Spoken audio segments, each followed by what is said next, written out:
حضرت حق جل وعلا شانہ وعز اسمہ وتم برہانہ ارشاد فرماتے ہیں وَإِنَّ يُونُسَ لَمِنَ الْمُرْسَلِينَ، یقیناً یونس علی نبینا وعلیہ الصلاۃ والسلام بھیجے ہوں میں سے تھے۔ یہ اکثر یہاں انگریزی میں یونس لکھتے یونس کر کے لکھتے، یونس ہے، یونس YUNUS، یونس۔ قرآن مجید میں یونس ہی ہے۔ یونس علیہ الصلوۃ والسلام بھیجے ہوں میں سے تھے۔ اذ ابق الی الفلک المشحون، اے پیارے وہ وقت یاد کریں جس وقت وہ بھری ہوئی کشتی کی طرف بھاگ کے گیا۔ اباق عام طور پر غلام کے بھاگنے کے لیے استعمال ہوتا ہے، عام آدمیوں کے بھاگنے کے لیے استعمال نہیں ہوتا۔ اور یہاں حضرت یونس علیہ الصلوۃ والسلام جو اللہ کے پیغمبر ہیں ان کے لیے کیوں استعمال ہوا ہے؟ رب کریم اس وقت جو ان کی ڈیوٹی لگی ہوئی تھی نا اس کو چھوڑ کے گئے، تو اس جگہ ان کی تعبیر بطور غلام کے فرمان میرا غلام ہو کے میری بات پوچھے بغیر چلا گیا ہے۔ آپ وہ وقت یاد کیجئے جس وقت حضرت یونس علیہ الصلوۃ والسلام بھری ہوئی کشتی کی طرف بھاگ کے گئے۔ فساہما، وہ ان کے ساتھ قرہ اندازی میں شریک ہوئے۔ ساہما یساہم مساہمتن، اس کے معنی ہوتے ہیں شریک کار ہونا، اور قرہ اندازی میں شرکت کو بھی مساہمت ہی کہا جاتا ہے۔ وہ قرہ اندازی میں ان کے ساتھ شریک ہوا۔ فکان من المدحدین، وہ دھکیلے ہوئے لوگوں میں سے تھا۔ یہ ادحد یدحد احداحن ادخاد، اس کے معنی ہوتے ہیں دھکیل کے کسی طرف لے جانا، یعنی خود وہ اس بات کے لیے ویلنگ خواہش مند نہیں تھے، لیکن حالات ایسے بن کے قرآن کے نام نکلا ہے اس لیے ان کا ادخاد کیا گیا، ان کو دھکیلا گیا۔ فالتقمہ الحوت، اور مچھلی انہیں نگل گئی۔ لقمہ سے ہے التقم یلتقم التقام، انہیں لقمہ بنا لیں، مچھلی نے انہیں لقمہ بنا لیا۔ وہ ہوا ملیم، اور وہ اپنے آپ کو ملامت کر رہے تھے۔ ضمیر میں زندگی ہو تو اپنی کوتاہی کو کوتاہی محسوس کرتا ہے، فروگزاشت کو فروگزاشت سمجھتا ہے، لیکن ضمیر میں زندگی نہ رہی ہو تو پھر اپنی کوتاہی اسے کوتاہی نظر نہیں آتی۔ پیغمبر کے ضمیر میں ایسی زندگی ہے، اتنی مشکل میں پڑا، اس کا بھی گلہ خدا کی بارگاہ میں نہیں کیا، اپنے نفس سے کیا، اپنے آپ کو ملامت کیا۔ فلولا انہ کان من المسبحین، اگر وہ تسبیح کہنے والوں میں سے نہ ہوتا، یہ لولا شرطیہ غیر عاملہ کی ترکیب ہے جو حضرت مولا مرتضیٰ کا مذہب ہے کہ جس وقت کلام منفی ہو معنی مثبت ہوتے، اور کلام مثبت ہو معنی منفی ہوتے۔ اگر وہ نہ ہوتا، تسبیح کہنے والا نہ ہوتا، کلام منفی ہے نا، اس کا معنی کہ بات مثبت ہے، وہ تسبیح کہنے والا تھا اسی لیے وہ بچ نکلا۔ معلوم ہوا تسبیح خدا بندی مصائب سے بچانے کا ذریعہ ہے۔ مولا مرتضیٰ کا بھی سوسائٹی پر کتنا بڑا احسان، سبحان، کتنی آسان بات ہے۔ فلولا انہ کان من المسبحین للبث فی بطنہ الی یوم یبعثون، اگر وہ تسبیح کہنے والوں میں سے نہ ہوتا نا تو قیامت والے دن تک، اٹھائے جانے کے دن تک وہ لگاتار مچھلی کے پیٹ میں رہتا۔ جو یہ اختلاف ہے کہ کوئی اسم جو ہے وہ جملے کی طرف مضاف نہیں ہو سکتا۔ جناب حیدر کرار کا مذہب ہے کہ کوئی ظرف جو ہے وہ جملے کی طرف مضاف ہو سکتی ہے، اس کی یہ مثال ہے سبحان، الی یوم یبعثون، یوم کی جو تنوین گری ہے اضافت کی وجہ سے گری ہے، بالکل۔ مضاف الیہ اس کا کون ہے؟ جملہ ہے۔ بالکل، تو حالانکہ مضاف الیہ ہونا یہ اسماء کی جو علامات بیان کی ہیں ان کے اندر ہے کہ جو 8 نشانیاں ہیں اسم کی، ان میں سے ایک بات یہ مضاف الیہ ہونا۔ بے شک، تو یہاں مولا مرتضیٰ فرماتے ہیں یہ اس سے مستثنا ہے کہ کبھی اسم جو ہے وہ جملے کی طرف مضاف ہوتا ہے، وہ اسم نہیں ہوتا، پورا جملہ ہوتا ہے لیکن مضاف ہوتا ہے، یہ اس کی مثال ہے الی یوم یبعثون، کہ کھڑے ہونے کے دن تک وہ لگاتار مچھلی کے پیٹ میں رہتے اگر وہ تسبیح کہنے والے نہ ہوتے تو۔ فنبذناه بالعراء وهو سقیم، بس ہم نے اس کو ایک چٹیل میدان میں پھینک دیا درآں حال کے وہ بیمار تھا۔ وَأَنبَتْنَا عَلَيْهِ شَجَرَةً مِّن یقطین، ہم نے اس کے اوپر کدو کی بیل اگا دی۔ یہاں شجرہ کا لفظ مجازن استعمال کیا ہے، یعنی ٹریلنگ بیل کے لیے شجرہ کا لفظ استعمال ہوا ہے۔ شجرہ اس کو کہتے ہیں جو کسی تنے پہ کھڑا ہو، اس کا کوئی سٹم ہو، سٹم کے اوپر کھڑا ہو، ٹرنک جس کو آپ انگریزی میں اس کو جو درخت کا تنا ہوتا ہے اس کو ٹرنک کہنا چاہیے، جو اس کے اوپر کھڑا ہو اس کے لیے لفظ شجرہ استعمال ہوتا ہے۔ یا مجازن کہ اگرچہ انگور کی بیل تھی لیکن نبی کی حفاظت کے لیے اس کو کھڑا کیا، ہم بیل نہیں کہنا چاہتے، درخت کہنا چاہتے۔ سبحان وَأَرْسَلْنَاهُ إِلَىٰ مِئَةِ أَلْفٍ أَوْ يَزِيدُونَ، ہم نے اس کو 1,00,000 انسانوں کی طرف یا اس سے کچھ زیادہ کی طرف بھیجا ہے۔ فَآمَنُوا، پس وہ اس پر ایمان لائے۔ فَمَتَّعْنَاهُمْ إِلَىٰ حِينٍ، اور ہم نے ایک معین وقت تک کے لیے ان کو نفع حاصل کرنے کا موقع دیا۔ فَاسْتَفْتِهِمْ، اے میری محبوب اب ان کفار مکہ سے پوچھو، کیونکہ وہ قبیلہ بنی خزاعہ اور حزیل یہ مکے کے رہنے والے تھے جو یہ کہتے تھے فرشتے خدا کی بیٹیاں ہیں۔ رب کہتا اب ان سے پوچھ کہ کیا تمہارے رب نے اپنے لیے بیٹیاں منتخب کی ہیں اور ان کے لیے بیٹے منتخب کیے ہیں؟ کیسی یہ بھونڈی قسم کی تقسیم ہے، قسمت ضیزہ، بے شک کیسی بھونڈی قسم کی تقسیم ہے۔ ان کے اگر بیٹی پیدا ہو تو صف ماتم بچ جاتی ہے، تو جس کی پیدائش ان کے لیے اتنی تعزیت کا ذریعہ ہے اس کو میرے لیے چنا ہے انہوں نے۔ ام خلقنا الملائکۃ اناسا، کیا ہم نے فرشتوں کو پیدا کیا ہے عورتیں بنا کے، مؤنث بنا کے؟ وہم شاہدون، یہ واو حالیہ ہے، درآں حال کے وہ موقع پر گواہ تھے۔ کیا انہوں نے موقع پر دیکھا ہے؟ کوئی آسمانی کتاب تو اس کی تائید نہیں کرتی، اپنا ذاتی مشاہدہ بتا سکتے ہیں۔ جب خدا نے فرشتے پیدا کیے تو وہ لڑکیاں تھیں اور ہم موقع پر دیکھ رہے ہیں، ہم نے دیکھے وہ لڑکیاں تھیں۔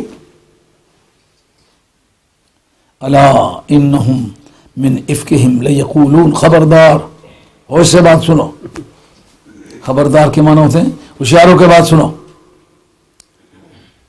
بلا شبہ یہ اپنی من گھڑت، اپنی طرف سے تراشی ہوئی، جس کو آپ کہتے ہیں فیبریکیٹڈ، اپنی فیبریکیشن سے یہ بات بتلا رہے ہیں۔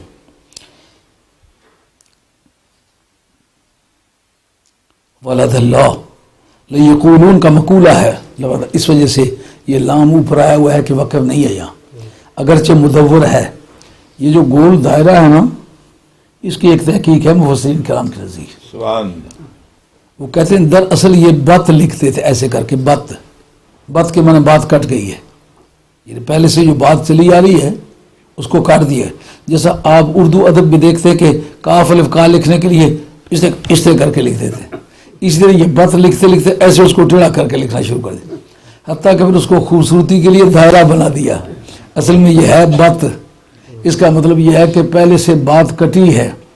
تو یہاں قرآن مجید اس کے اوپر لا لکھتا ہے اس لیے کہ یہ واضح کرے کہ ایک اعتبار سے بات کٹ گئی ہے اور ایک اعتبار سے نہیں کٹی، یعنی جو بات پیچھے سے چلی آ رہی ہے ردیف و قافیہ کے اعتبار سے لیقولون، یہ چشتیوں کے مذہب کی شہادت ہے کہ ردیف و قافیہ، ہمارے اصولیوں نے اس پر بحث لکھی ہے کہ یہ جو قرآن مجید میں یقولون، یبصرون، یعلمون، اور اس میں اس کو کہتے ہیں مد سکون عارضی۔ مد سکون عارضی میں جو قصر ہے وہ بھی درست ہے، توسط ہے وہ بھی درست ہے، اور طول ہے وہ بھی درست ہے۔ قصر، توسط، طول تینوں درست ہے، یعنی ایک الف کے برابر پڑھنا یہ اس کا قصر کہلاتا ہے، دو الفوں کے برابر پڑھنا یہ توسط کہلاتا ہے، تین الفوں کے برابر پڑھنا اس کو یہ طول کہلاتا ہے۔ لیکن افضل کون سا ہے؟ ان کا افضل طول ہے۔ ان کا کیوں؟ ان کا دراصل لے کو برابر کرنے میں دخل ہے اس کا۔ اور یہ جو کئی مرتبہ قوالی سنتے وقت، نعت سنتے وقت کہتے ہیں مقرر، جب کسی بات میں مزہ آ جائے تو تکرار کی درخواست کرتے ہیں سننے والے. سرکار کو جب مزہ آیا رب کریم اس کو ملاحظہ فرما رہے ہیں فَبِأَيِّ آلَاءِ رب المشرقین و رب المغربین فَبِأَيِّ آلَاءِ ربِّكُمَا تُكَذِّبَانِ مرج البحرین یلتقیان بینہما برزخ لا یبغیان فَبِأَيِّ آلَاءِ ربِّكُمَا بار بار ویل یومئذ للمکذبین ویل یومئذ للمکذبین بار بار وہ جملے تکرار. یعنی محبوب کو لذت آ رہی ہے, اب اس کو لذت کا موقع فراہم کر رہا ہے. جو عربوں کا تقاضا ہے کہ حسن زبان میں اس کو دخل ہے, کہا حسن زبان اگر کوئی حسن ہے تو آؤ قرآن کو دیکھو اس جیسا حسن کس میں ملتا ہے. تو یہ بتایا کہ پیچھے اناسم وہم شاہدون الا انہم من افکہم لیقولون, ردیف و کافیہ کے اعتبار سے بات ختم ہوئی ہے, لیکن معنی کے اعتبار سے کہ ولد اللہ جو ہے یہ مقولہ یقولون ہے, اس لیے کا بات ختم نہیں ہوئی. قول اور مقولہ دونوں اکٹھے ہونے چاہیے, اس لیے یہ مدور کے اوپر لام الف لا پڑی ہوئی. وہ کہتے کہ ولد اللہ, اللہ نے جنم دیا ہے, وَإِنَّهُمْ لَكَاذِبُونَ, اور بلا شبہ وہ جھوٹے ہیں. اصطفل بناتے علی البنین, یہ باب افتعال ہے, اس کا حمزہ تو وصلی ہوتا ہے, تو حمزۃ الوصل یہ نہیں ہے, یہ حمزۃ القطع ہے. کیوں کہ یہ حمزہ استفہامیہ آیا ہوا ہے, تو گاہے گاہے خلاف القیاس او فتد وصلی بلفظ و در کتابت قلتن چون بما قبل شبد لفظ و معنی اختراع. کبھی کبھی حمزۃ الوصل کو استعاذہ بھی کر دے اس مناسبت سے اسے اصطفیٰ دیا. یہی وجہ ہے کہ جس جگہ حمزہ وصل ہے آپ اس کو گرا کے بھی پڑھ لیں تو فنی طور پر فرق نہیں آتا, لیکن یہ حمزۃ القطع یہ استفہام کا حمزہ ہے, یہ باب افتعال کا نہیں ہے, اس لیے اگر یہ رہ جائے نماز نہیں ہوگی. اسی لیے ایک قاری کے مقابلے میں ایک عالم کی امامت زیادہ اکثر ہوتی ہے کہ اس کو احکام کو وہ سمجھتا ہے, اس کو پتہ ہے کہ میں پڑھوں تو کیسے کیا ہو جائے گا. کیا اللہ تعالیٰ نے بیٹیوں کو بیٹوں پر ترجیح دی ہے؟ استفاء الشیء علی الشیء کے معنی کسی ایک چیز کے مقابلے میں دوسری کو ترجیح دینا, ویسے اس کے معنی ہوتے ہیں چننے کے, لیکن استفاء الشیء علی الشیء کے معنی ایک کے مقابلے میں دوسرے کو ترجیح دینا. ما لکم کیف تحکمون, اور تمہیں کیا ہو گیا ہے, تمہاری عقل کام کرتی نہیں کرتی؟ کیف تحکمون, کس طرح کی باتیں کرتے ہو, کس طرح کے فتوے دے رہے ہو. اس کا مطلب یہ عقل کام نہ کرے تو فتوے بے تحاشا ہوتے ہیں.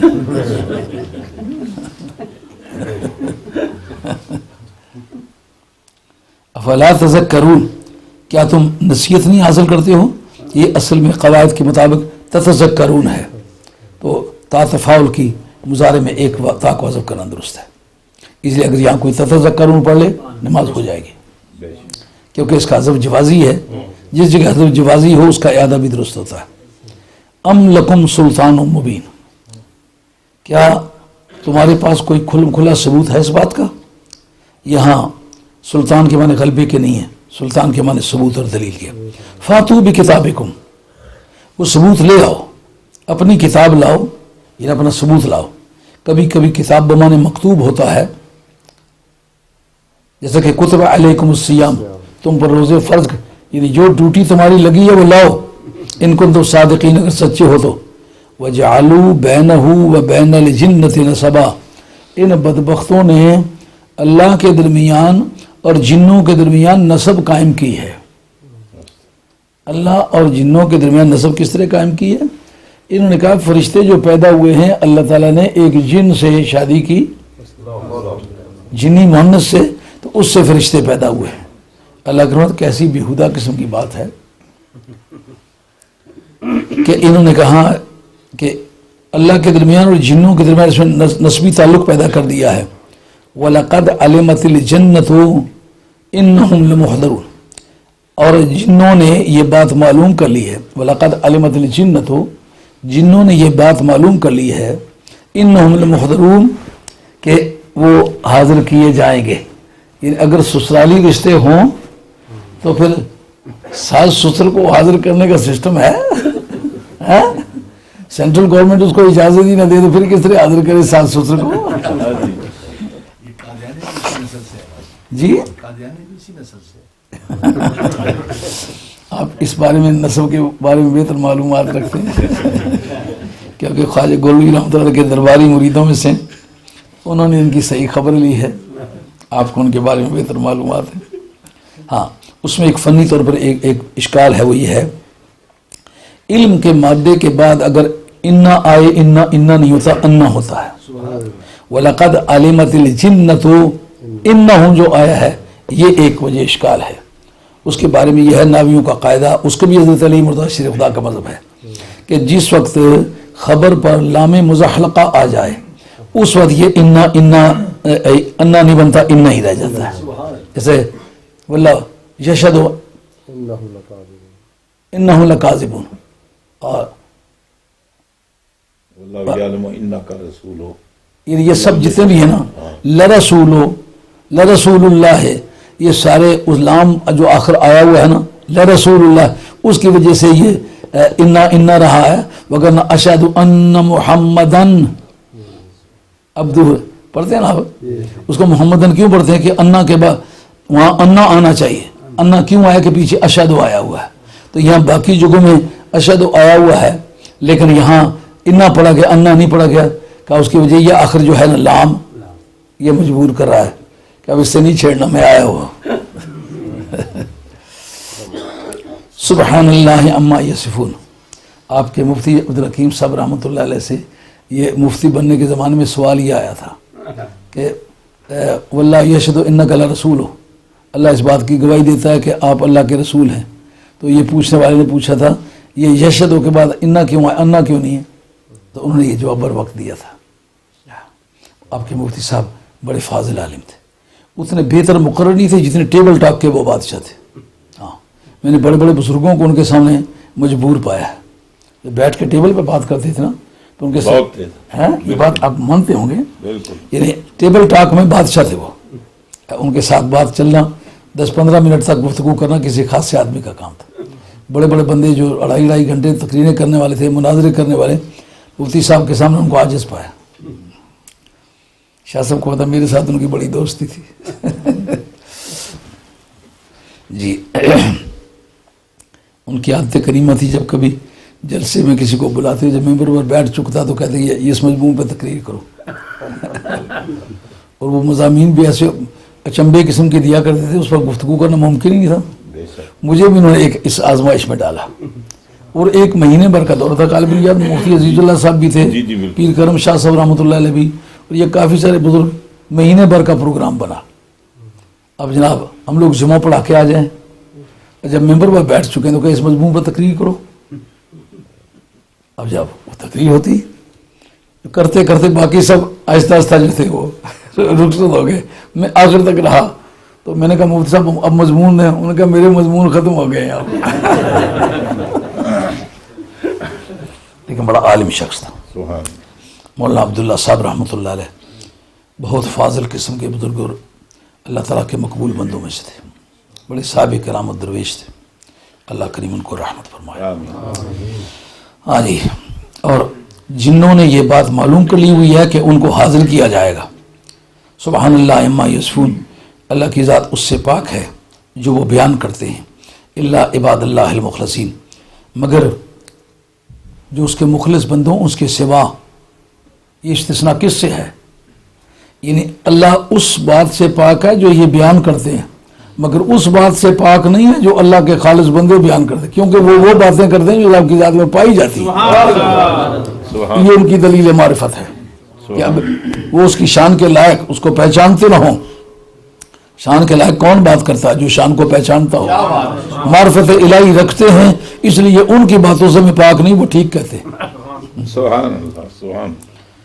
فَإِنَّكُمْ وَمَا تَعْبُدُونَ، بلا شک تم بھی اور جن کو تم پوجا کرتے ہو وہ بھی، ما انتم علیہ بفاتنین، تم اس کے بارے میں لوگوں کو آزمائش میں ڈال سکنے والے نہیں ہو، الا من هو صال الجحیم، سوائے اس شخص کے کہ جو جہنم کے آگ سینکنے والا ہے، جہنم کی آگ تاپنے والا ہے۔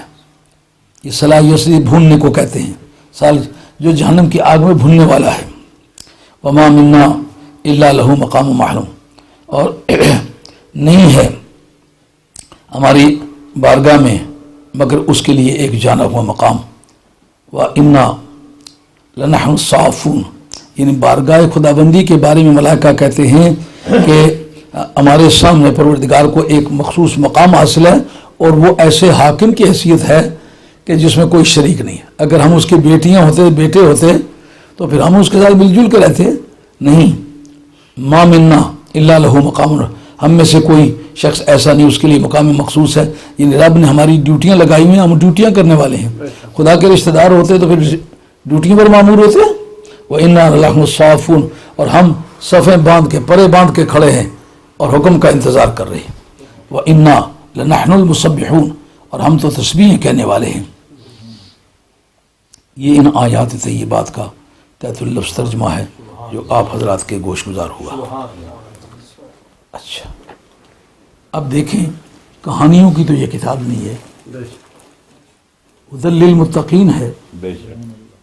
اس کے اندر نبیوں کے قصے بیان کرنے کا کیا مقصد ہے؟ بیان کے دو بنیادی مقصد ہوتے ہیں. بے شک. ایک کسی کو کچھ سکھانا، اور ایک اپنے محبت کے تقاضوں کو پورا کرنا. ہاں، جیسا وہ مجنو کہتا ہے نا، رومی رحمۃ اللہ کہتے ہیں، دید مجنو را کسے صحرا نورد در بیابان جنو بنشست فرد. مجنو کو کسی نے صحرا میں دیکھا، وہ بیٹھا ہوا ہے اکیلا اور اپنے عالم مستی میں ہے.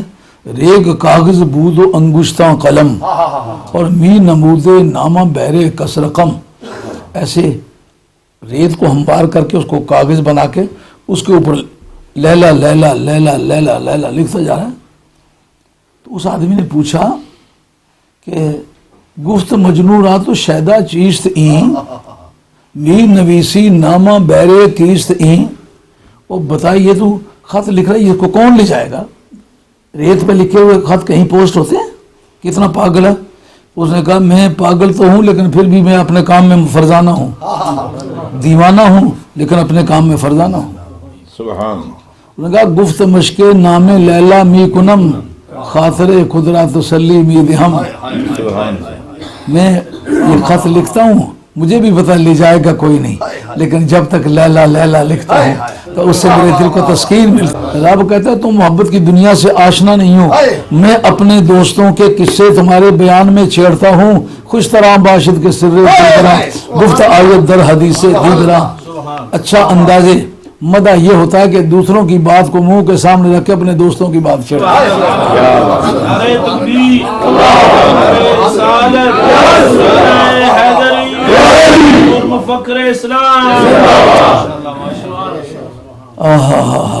حضرت یونس علیہ نبینا علیہ السلام کے بارے میں قرآن نے بتلایا وہ ہمارے بھیجے ہوں میں سے تھا. یعنی آخری حد جو ہے نا وہ رسول کی ہے. کائنات میں کوئی بھی ہے، کسی طرح کی بھی مخلوق ہے، زمین پہ رہتی ہے کہ آسمان پہ رہتی ہے، لیکن رسول سے نیچے ہی نیچے ہے. بے شک. خلق سے اولیاء، اولیاء سے رسول، اور رسولوں سے اعلیٰ ہمارا نبی. اس جگہ ان کے مطلب یہ سرٹیفکیٹ جاری کرنا وہ ہمارے بھیجے ہوں میں سے. یعنی یونس کے قصے تم ایسے زید بکر کی طرح کہانیوں میں ذکر کرتے ہو نہیں، ان کا ذکر کرو تو رسول سمجھ کے کرو. سبحان اللہ. ان کی تاریخ زندگی بیان کرو تو رسول جان کے بیان کرو. اس کا مقصد کیا ہوگا؟ رسول کا ساختہ پرداختہ بحکم الہی ہوتا ہے. اس نے جو کچھ کیا ہے نا، اس نے اگر اپنی طرف سے کوئی فروغ گزاشت اس سے ہوئی ہے، اس کی توبہ کی ہے، یہ بتا رہا ہے کہ یہ راستہ سیدھا ہے. اور جو کچھ اس نے ٹھیکا میں خود کہتا ہوں اس نے ٹھیک کیا ہے، اس کا مطلب اس کے ایکشن میں اور اومیشن میں راز ہدایت ہے. تم نبی کی خاموشی سے بھی ایک ہدایت حاصل کرو اور نبی کی گویائی سے بھی ایک نصیحت حاصل کرو. اب ان کے بیان کرنے سے کیا مقصد ہے کہ انہوں نے کوئی کیا کیا کیا، اس سے ہمارے لیے ہدایت کس طرح ہے، یہ بات سمجھنے والی ہے.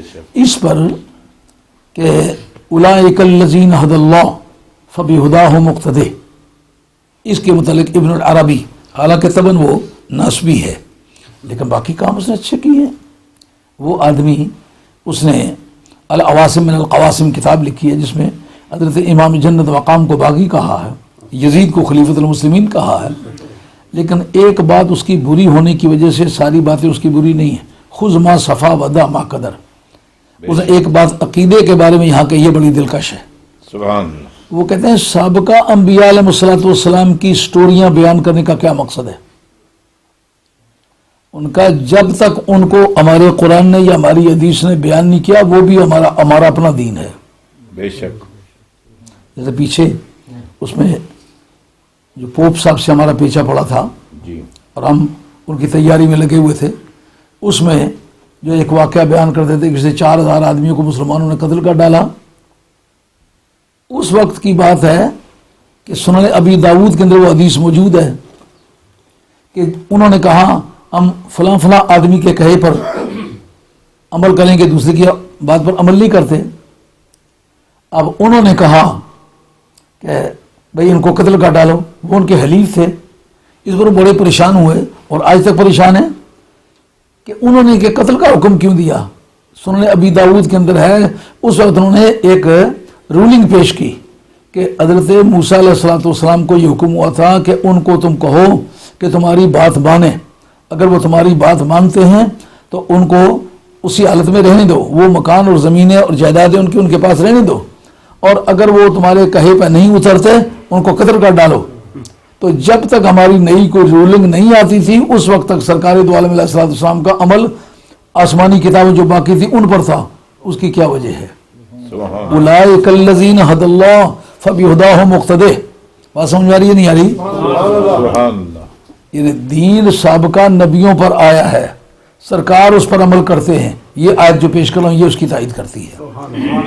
اولئک الذین ھدی اللہ، جو تمام انبیاء و مرسلین علیہ السلام آئے ہیں ان کا بالواسطہ یا بلا واسطہ ہم نے ذکر پاک کیا ہے. فبہداہ مقتدی، آپ ان کی ہدایت کی پیروی کریں. اس جگہ امام راضی لکھتے ہیں پیروی ہوتی ہے یا اصول دین میں یا فروع دین میں. جس کا دین ناسخ الادیان ہو، یعنی جس کا دین باقی کو ایبروگیٹ کر دے، سبحان اللہ. جس کی کتاب ناسخ الکتب ہو، جس کی شریعت ناسخ الشرائع ہو، جس کا قانون پہلے قانون کو ٹرمینیٹ کر دے، وہ کس چیز میں پیروی کرے گا؟ اصول دین میں کرے گا، فروع دین میں کرے گا. ان کا دراصل بات یہ ہے، رب یہ بتانا چاہتا ہے جو سابقہ انبیاء علیہ السلام آئے نا وہ ایکسیڈنگ سٹیٹس تھیں، وہ تیری اپنی ریاستیں تھیں. جب وہ تیرے قانون پر عمل کرتے رہے، جب تک ہم کوئی نیا قانون نہیں بھیجتے اس وقت تک اپنا وہ پرانا قانون استعمال کرتے. سمجھ آئیے بات؟ سبحان اللہ. سبحان اللہ. بہت عمدہ. مجھے تو یہ جان کے مزہ ہی آ گیا، پتہ نہیں آپ کو آیا ہوگا. سبحان اللہ. مزہ آ گیا کہ کائنات کی فرما روائی کا تاج ہائے ہائے مدینے والی سرکار کے سر پر ہے. سبحان اللہ. پہلے ہیں کہ پچھلے ہیں. ہائے ہائے. حضور کے بعد تو کسی نبی نے آنا نہیں. گئے ہوئے واپس آئیں تو یہ واپس آنے کی مثال ہے، آنے کی مثال نہیں ہے. ہائے ہائے. ہاں؟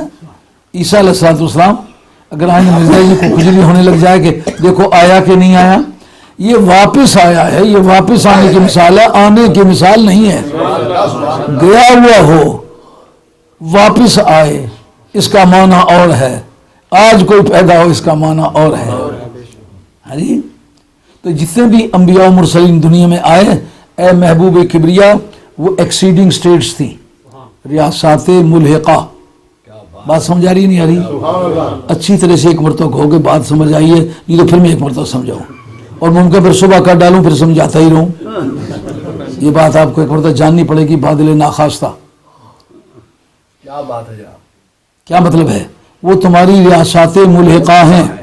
ریاست ملحقہ جیسے اس وقت آپ پاکستان کے ساتھ کشمیر ایک سٹیٹ نہیں ہے، یہ اس طرح امریکہ کی سٹیٹس ہیں، ایک ان کی سینٹرل گورنمنٹ ہے، ایک ان کی ریاست ملحقہ ہیں. کیا نشانی ہوتی ہے الحاق کی؟ آپ قانون دان ہیں، آپ کو اس بارے میں بالغ رائے رکھنی چاہیے، اور بھی کوئی قانون دان اس بات پر متوجہ ہو. ایکسیڈنگ سٹیٹس کا رول کیا ہے؟ کہا وہ پروویژنل لا میں انڈیپینڈنٹ ہوتے ہیں، ان کی اٹانومی ہوتی ہے، خود مختاری. وہ اٹانومس انسٹیٹیوٹ ہوتے ہیں. جس طرح آپ کے ملک کی ملیں نہیں، یہ فنڈامنٹل لا میں، ڈائریکٹو پرنسپلز میں، پرنسپل آف پالیسی میں اور ہیومن رائٹس میں یہ سینٹرل گورنمنٹ کے ماتحت ہوتے ہیں. ان کے بعد جو قانون ہوتے ہیں یہ اپنی فیکٹریوں کے اندر اپنی مرضی سے بناتے ہیں. جب تک کہ وہ فنڈامنٹل رائٹس، ڈائریکٹو پرنسپلس یا پرنسپلس آف پالیسی یا ہیومن رائٹ وہ انفرنج نہ ہوں، وہ زخمی نہ ہوں، اس وقت تک ان کی اٹانومی چیلنج نہیں ہوتی، ان کی خود مختاری چلتی ہے. بات سمجھ آ رہی ہے؟ مہاراج بوٹی کسی پیسے دے نا وہ کو خاص بنیادی طور پر گڑبڑ نہ کرے تو کہ پیسے بھی تھوڑے تو کر بھی تھوڑا اپنی مرضی کا کام چلا.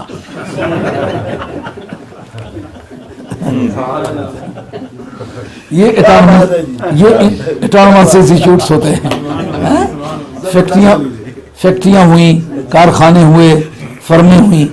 یہ سابقہ آپ کی، اب تو اس کے حالات یہاں تبدیل ہو گئے ہوئے. یہ آپ کی ایجوکیشن جو تھی اس ملک میں یہ بھی اٹانومس انسٹیٹیوٹ تھا، انڈیپینڈنٹ تھے. یہ ان قوانین میں سینٹر کے ماتحت جو میں نے ذکر کی ہے، باقی معاملات میں ان کی ایجوکیشن جو تھی وہ انڈیپینڈنٹ تھی. یہ اٹانومس انسٹیٹیوٹ تھا.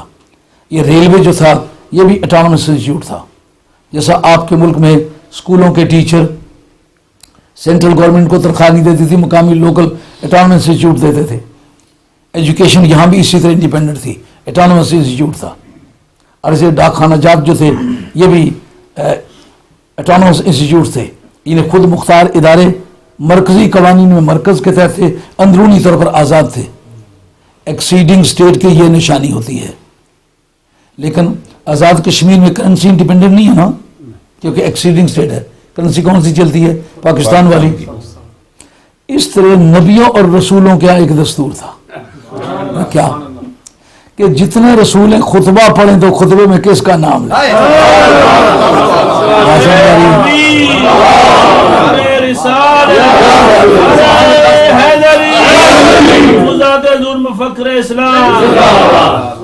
دوستو اب ہم دنیا سے چلنے والے ہیں، کبھی یاد آپ کو کرنا پڑے گا. سبحان اللہ، سبحان اللہ، اتنی مدتیں بیتی ہیں، کبھی یہ بات سمجھ میں آئی ہے؟ کیا بات ہے. سبحان اللہ. ہم تو اپنے کام میں اس طرح لگے جیسے کل طالب علم بنے ہیں. ابھی کتاب پڑھتے پڑھتے چھوڑ کے آیا ہوں. یہ بات اچھی طرح سمجھ میں آئی ہے؟ ہر نبی کے نکاح کے خطبے میں سرکار کا نام کیوں تھا؟ جتنے پوری دنیا میں ادارے ہیں، جو ادارہ نکاح کی پذیرائی ہے کسی دوسرے ادارے کی نہیں ہے. اس لیے آپ دیکھتے ہیں جو خدا کا بھی منکر ہے بیگم کا منکر نہیں ہے. یہ مانتے ہیں آپ؟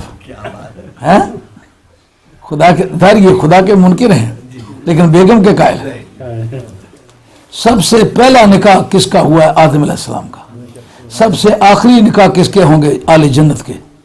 پہلا نکاح کس کے قاعدے کے مطابق ہوا تو آخری نکاح کس کے مطابق؟ یہ علامہ بدر الدین عینی آپ کی کتاب البنایا فی شرح الہدایہ، اس کے مقدمے کے اندر یہ بات موجود ہے کہ تمام انبیاء و مرسلین کے جو نکاح وہ سرکار کی شریعت کے مطابق ہوئے اور سرکار کے نام کا خطبہ پڑھا گیا. یہ ایکسیڈنگ اسٹیٹ ہونے کی شہادت ہے. خلق سے اولیاء، اولیاء سے رسول اور رسولوں سے اعلیٰ ہمارا بات خیال میں.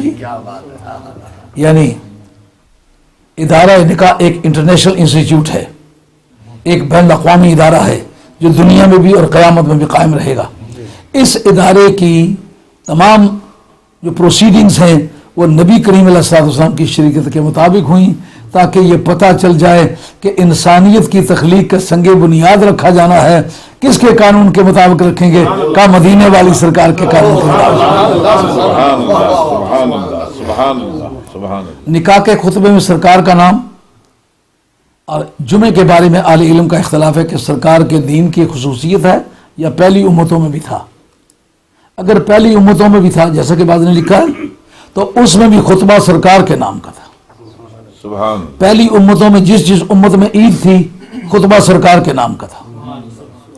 اب یہ سارے خطبات سرکار کے نام ہونا یہ دلیل ہے اس بات کی کہ سرکار حکومت سرکار کی تھی.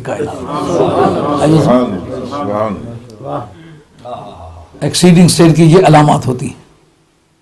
سب کے نکاح، سب کے خطبے، سب کے بنیادی دستور وہ سرکار کی شریعت کے مطابق تھے.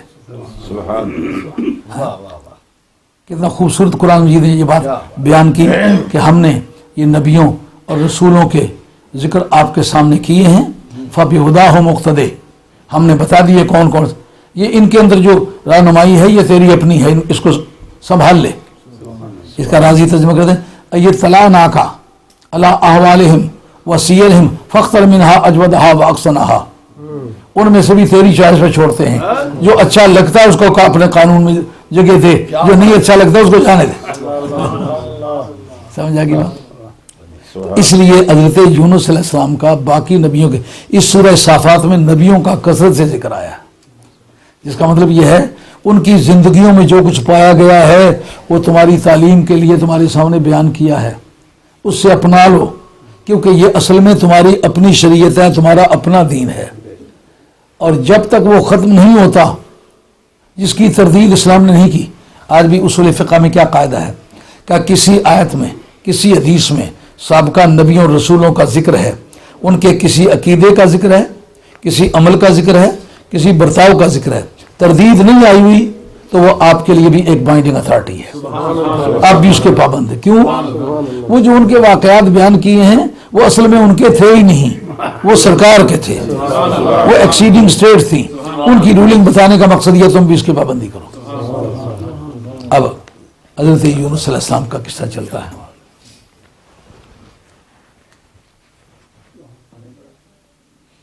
یار میرا خیال ہے گھنٹہ چل گیا ہے۔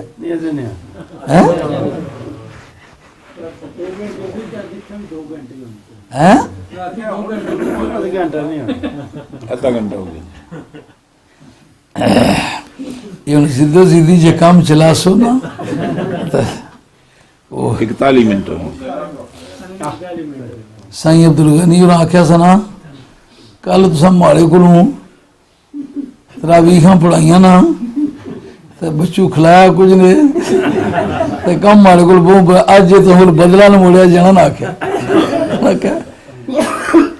تراویحاں نیت کی نے پہلی رکعت تو شروع کر 20 رکعتاں کچھ اسلام پھیریا نے انہوں بادشاہ 20 رکعتاں کچھ اسلام پھیریا انہوں نے کہا کل جے کہ تساں کیتا تو یاد نے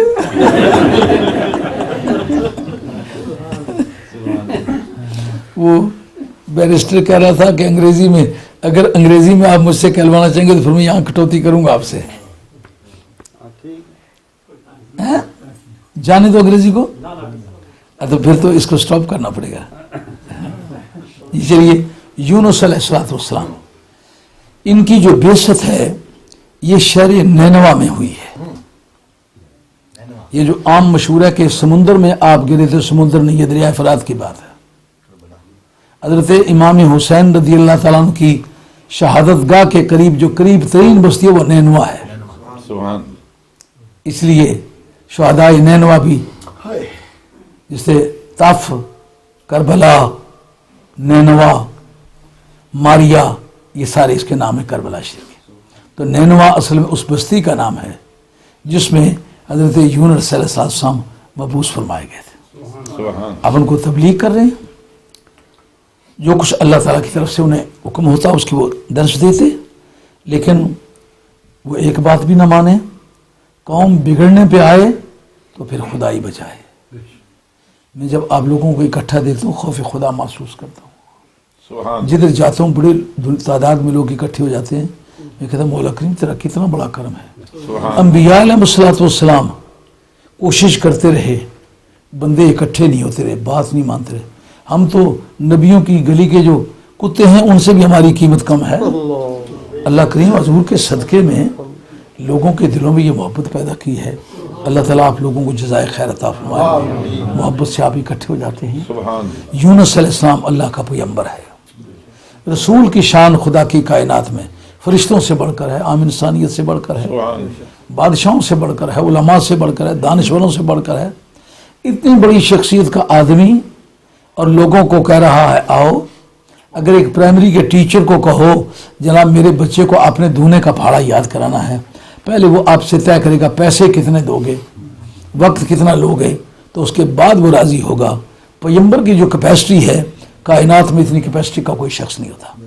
پیغمبر وقت دے، ان اجری الا علی رب العالمین کہے میں کچھ سے تم سے مانگتا نہیں ہوں، انتہائی صحت مند آدمی بھی ہو، پیغمبر پوری روئے زمین پر سب سے زیادہ خوبصورت بھی ہوتا ہے، یہ بھی بات یاد رکھنا۔ مرزا قادیانی کے جھوٹا ہونے کے لیے یہ بھی ایک دلیل ہے۔ کہ بدصورت آدمی نبی ہو ہی نہیں سکتا. اس کا ذکر کیا ہے حضرت علامہ بدر الدین عینی نے کیفا بدر الویہ کے چیپٹر میں. وہ بیان کرتے ہیں کہ گاہے گاہے جبریل امی صورت انسانی میں آیا کرتے تھے، لیکن جب صورت انسانی میں آیا کرتے تو دیا قلبی کی شکل میں آیا کرتے. اس کی کیا وجہ تھی؟ عرب سوسائٹی میں اس دیا قلبی جیسا خوبصورت کوئی دوسرا بندہ نہیں تھا. جبریل امی کو کہنا کہ تم اس کی صورت بنا کے جاؤ، ایک تو یہ پتہ چلا نور کے لیے صورت بشری ممکن ہے. اگر نور کے لیے صورت بشری ممکن نہ ہو تو کبھی فرشتہ صورت بشری میں نہ آ سکے. لیکن سب سے زیادہ خوبصورت آدمی کی شکل میں کیوں جاؤ؟ کہ اس کی وجہ یہ ہے حسن صورت کو قبول پیغام میں دخل ہے. تو ایک خوبصورت وہ ایک خوبصورت انسان ہے، اس کی شکل میں جاؤ گے تو میرا محبوب تجھے دیکھ کر کے انس محسوس کرے گا، تو میرے محبوب کو اٹریکٹ کرے گا دیا قلبی کی شکل میں جا کے. تو پھر جب اس کو انٹرسٹ پیدا ہو جائے گا تو تیری بات کو خوشی سے قبول کر لے گا. یہ بات بھی جو عام اعتراض ہے، سرکار نور ہوتے تو پھر آپ نے کپڑے کیوں پہنے ہوئے تھے؟ آپ چلتے پھرتے کیوں تھے؟ آپ کی انسانوں کی طرح باڈی کیوں تھی؟ یہ جبریل آئے ہیں دیا قلبی کی شکل میں، انسانوں کی طرح باڈی ہے کہ نہیں؟ اس سے بچنے کے لیے کجبیسی میں مبتلا ہوتے ہیں. کہتے ہیں وہ انسانوں والی صورت تو تھی لیکن کھاتے پیتے تو کچھ نہیں تھے، جوڑے کی زندگی تو کچھ نہیں تھی. وَمَا أُنزِلَ عَلَى الْمَلَكَيْنِ بِبَابِلَ ہاروت و ماروت، اس کی تفسیر میں صاحب خازن نے لکھا ہے کہ جب فرشتوں نے کہا مولا کریم یہ انسان کتنا شرارتی ہے، کتنی تو نے اسے عزت عطا فرمائی ہے لیکن اس نے تیرے اعزاز کی کچھ قدر و منزلت نہیں پہچانی، انہیں تیری نعمتوں پہ تھوک دیا ہے. رب ان کے جواب میں کہتا ہے جو تقاضے اس کو دیے ہیں اگر تمہیں دیتے تو تمہیں سے کوئی بھی سیدھا نہ رہتا. ان کا ہمیں دیکھ کے دیکھ، اللہ تعالیٰ نے فرشتوں کو صورت بشری عطا فرمائی اور بشری تقاضے بھی عطا فرمائے. اس سے پتہ چلا نہ کہ بشری صورت بھی دی جا سکتی ہے، بشری تقاضے بھی دیے جا سکتے ہیں. اچھا اب جناب جس وقت وہ زمین پر آنے جانے لگے وہ جج بن کر کے آئے، صبح آتے شام کو واپس لوٹ جاتے. تو زورا نامی ایک عورت ان کے کورٹ میں پیش ہوئی جو انتہائی خوبصورت تھی. اس کو دیکھ کے متاثر ہوئے، اس کو بدکاری کے لیے آمادہ کرنا چاہا. اس نے کہا میری پہلے باتیں مانو گے تو پھر میں تمہاری بات مانوں گی. یہ کیا بات ہے؟ انہوں نے کہا پہلے شراب پیو، بعد میں بت کو سجدہ کرو، اس کے بعد تم جو برائی کرنا چاہتے ہو کر لو. چنانچہ صاحب خازن نے لکھا فشرب الخمر، دونوں نے شراب پی اور فسجدا لصنم، انہوں نے جو اس نے بت دیا تھا اس کے سامنے سجدہ بھی کیا، اس کے بعد اس کے ساتھ بدکاری بھی کی. فرآہما رجل فوقعا علیہ فقتلاه، اس حالت میں کوئی آدمی ان کو دیکھ گیا، اس پر دونوں حملہ آور ہوئے، ان فرشتوں نے لے کے اس کو قتل کر دیا.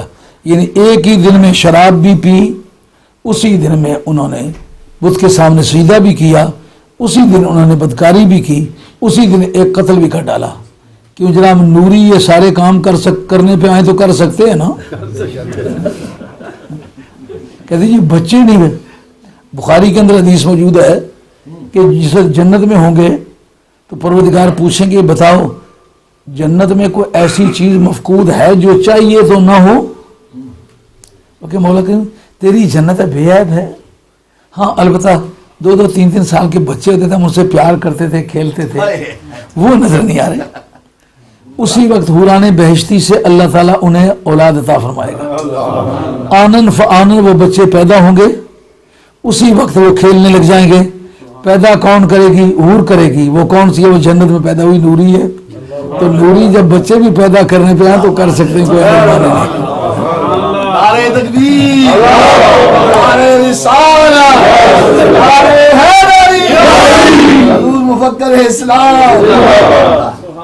یونس علیہ السلام انتہائی خوب شکل آدمی ہیں، انتہائی صحت مند آدمی ہیں، بڑے جاذب نظر ہیں، دل کو کھینچتے ہیں، بات کرنے سے پھول جھڑتے ہیں. سبحان اللہ. لیکن ہیں ساز پہ موقوف نوائے ہائے جگر سوز، ڈھیلے ہوں اگر تار تو بیکار ہے مضراب۔ ہائے ہائے ہائے ہائے، بھینس کے سامنے بھین بجا کے دیکھیں کوئی نتیجہ نہیں نکلے گا۔ بے شک جو نبی کریم علیہ السلام کے عشق و محبت سے بیگانہ ہے، سرکار کے اوصاف بیان کریں تو کچھ حاصل نہیں ہوگا۔ جس کو ذرا بھی درد سے آشنائی ہے نا، عرب